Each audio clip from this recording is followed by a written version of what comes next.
శ్రీ గురుభ్యో నమః. 15వ శ్లోకంలో అజ్ఞానం గురించి చెప్పిన కృష్ణ పరమాత్మ ఈ 16వ శ్లోకంతో ఆ అజ్ఞానం ఎలా తొలగిపోతుందో, దాని ఫలితం ఎలా ఉంటుందో వివరిస్తున్నారు.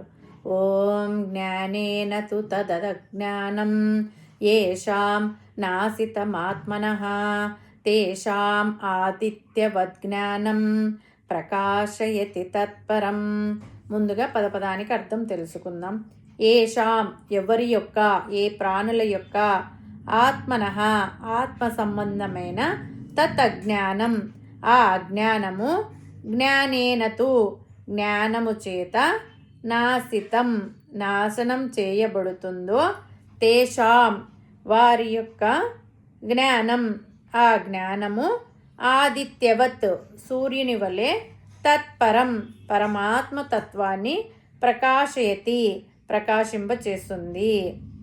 దీనికి తాత్పర్యం ఏమంటే, ఆత్మ జ్ఞానము చేత ఎవరి అజ్ఞానం నాశనం అవుతుందో అటువంటి వారి జ్ఞానము సూర్యుని వలె అతనిలో ఉన్న పరబ్రహ్మ స్వరూపమును ప్రకాశింపచేస్తుంది.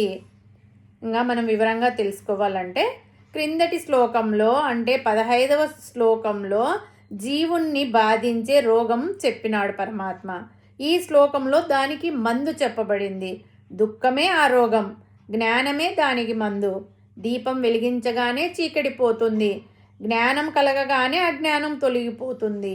మందు వేసుకుంటే రోగం నయమవుతుంది. ఇది ప్రాథమిక సూత్రం. మానవునికి కలిగే దుఃఖాలు పోవాలంటే జ్ఞానమే దానికి తగిన మందు.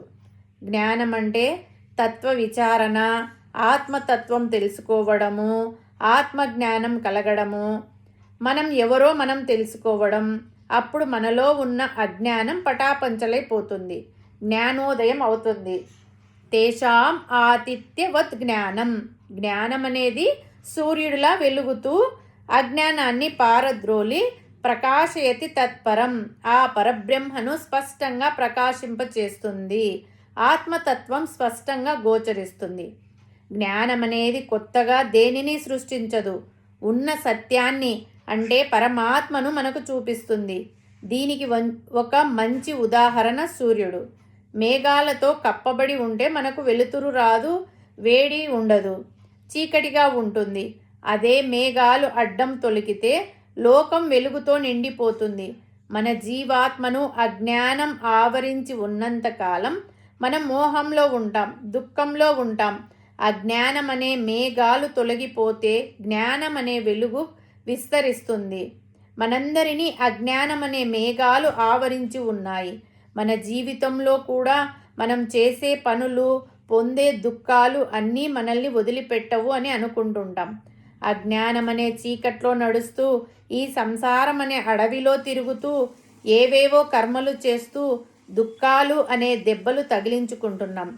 కానీ నేను ఈ శరీరము కాదు, ఆత్మను అనే జ్ఞానదీపం వెలిగినప్పుడు సంసారం అనే భయం పోయి మనలో ఉన్న పరమాత్మ సూర్యుడిలా ప్రకాశిస్తాడు. జ్ఞానమనే సూర్యుడు వెలుగులో అజ్ఞానాన్ని నాశనము చేసే జ్ఞాన ప్రకాశంలో ప్రయాణం చేస్తే నిరంతరం సుఖం అనుభవించవచ్చు, పరమాత్మను చేరుకోవచ్చు. ఇక్కడ మీకు అనుమానం వస్తుంది, జ్ఞానమే ఆత్మను ప్రకాశింపచేస్తుందా అని సందేహం రావచ్చు. అది తప్పు.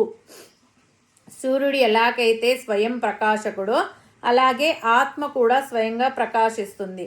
సూర్యుని ప్రకాశంలో మనం ప్రపంచంలో ఉన్న సమస్త వస్తువులను ఎలా చూడగలమో అలాగే జ్ఞానముతో మనం స్వయం ప్రకాశకుడైన ఆత్మస్వరూపాన్ని దర్శించగలం. కానీ ఆ జ్ఞానం అనే సూర్యుడికి మేఘాలు అనే అజ్ఞానం అడ్డుపడింది అంతే. అజ్ఞానం అనే మేఘాలు తొలగితే స్వయం ప్రకాశకుడైన ఆత్మ ప్రకాశిస్తుంది. జ్ఞానము కలిగితే అజ్ఞానం అనే మేఘం తొలగిపోతుంది. అప్పుడు ఆత్మ తన స్వస్వరూపంలో ప్రకాశిస్తుంది. అంతేగాని జ్ఞానము ఆత్మను ప్రకాశింపచేస్తుంది అనడం నిజం కాదు. సూర్యుడి వెలుగులో మనము అన్ని వస్తువులను ఎలా చూడగలమో అలాగే జ్ఞానం అనే వెలుగులో మనము ఆత్మను దర్శించగలము.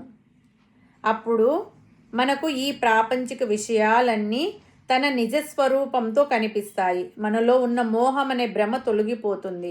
దీనికి పురాణాల్లో ఉండే ధ్రువుడి కథ అత్యంత ఉదాహరణ.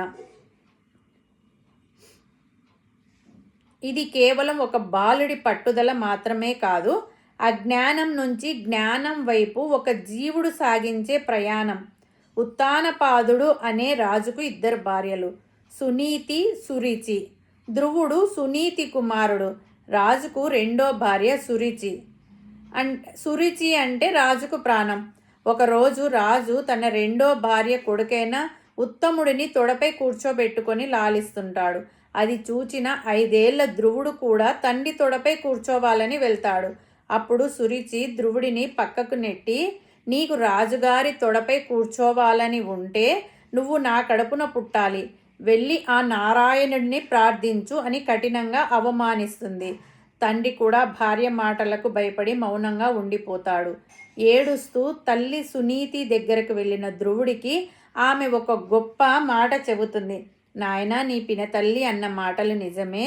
మనల్ని ఆదుకునేవాడు ఆ పరమాత్మ ఒక్కడే. ఆయనను శరణు కోరు. ఆ మాటలు ధ్రువుడి మనస్సులో బలంగా నాటుకున్నాయి. 5 ఏళ్ల వయసులో ధ్రువుడు అడవికి బయలుదేరుతాడు. దారిలో నారద మహర్షి కనిపిస్తాడు.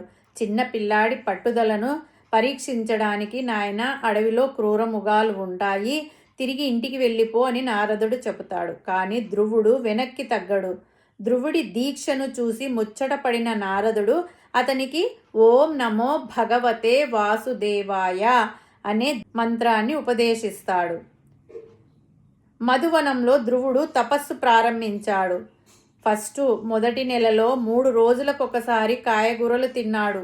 2వ నెలలో 6 రోజులకు ఒకసారి గడ్డి, ఎండుటాకులు తిన్నాడు. 3వ నెల 9 రోజులకు ఒకసారి మంచినీళ్లు త్రాగాడు. 4వ నెలలో 12 రోజులకు ఒకసారి గాలి మాత్రమే పీల్చాడు. 5వ నెలలో గాలి పీల్చడం కూడా మానేసి ఒకే కాలు మీద నిలబడి పరమాత్మను ధ్యానిస్తూ తపస్సు చేశాడు. ఆయన తపస్సు ఎంత తీవ్రంగా ఉందంటే లోకాలన్నీ వేడెక్కిపోయాయి. దేవతలు భయపడి విష్ణువును వేడుకున్నారు. ధ్రువుడి హృదయంలో వెలుగుతున్న పరమాత్మ రూపం ఒక్కసారి మాయమైంది. కళ్ళు తెరిచి చూస్తే ఎదురుగా శంఖ చక్ర గదాధారి అయిన శ్రీ మహావిష్ణువు నిలబడి ఉన్నాడు. భయంతో భక్తితో ధ్రువుడు మాటలు రాక నిలబడిపోతాడు. అప్పుడు విష్ణువు తన పాంచజన్యం అనే శంఖముతో ధ్రువుడి బుగ్గను తాకుతాడు. వెంటనే ధ్రువుడికి సకల వేదాలు, జ్ఞానం స్ఫురిస్తాయి. నీ కోరిక ఏమిటి అని విష్ణువు అడగగా, జ్ఞానోదయమైన ధ్రువుడు, స్వామి, గాజు పెంకుల కోసం అంటే రాజ్యం కోసం వెతుకుతూ వస్తే నాకు కోహినూరు వజ్రం అంటే నీ దర్శనం దొరికింది. నాకు ఏ కోరికలు అంటాడు. కానీ భగవంతుడు అతనికి 36,000 ఏళ్ళు ధర్మబద్ధంగా రాజ్యాన్ని ఏలమని, ఆ తర్వాత ఎప్పటికీ నశించని ధ్రువపదం అంటే ధ్రువ నక్షత్రం, ఆకాశంలో ధ్రువ నక్షత్రం అనేది ఉంటుంది కదా, అది ధ్రువ నక్షత్రం స్థానాన్ని ప్రసాదిస్తాడు. ధ్రువుడు రాజ్యాధికారం అనే అజ్ఞానముతో బయలుదేరిన నారదుడి బోధన అంటే జ్ఞానం వలన పరమాత్మను చేరుకున్నాడు. జ్ఞానము కలిగిన తర్వాత అతనికి ప్రాపంచిక సుఖాలు చిన్నవిగా అనిపిస్తాయి. హరి ఓం తస్సత్.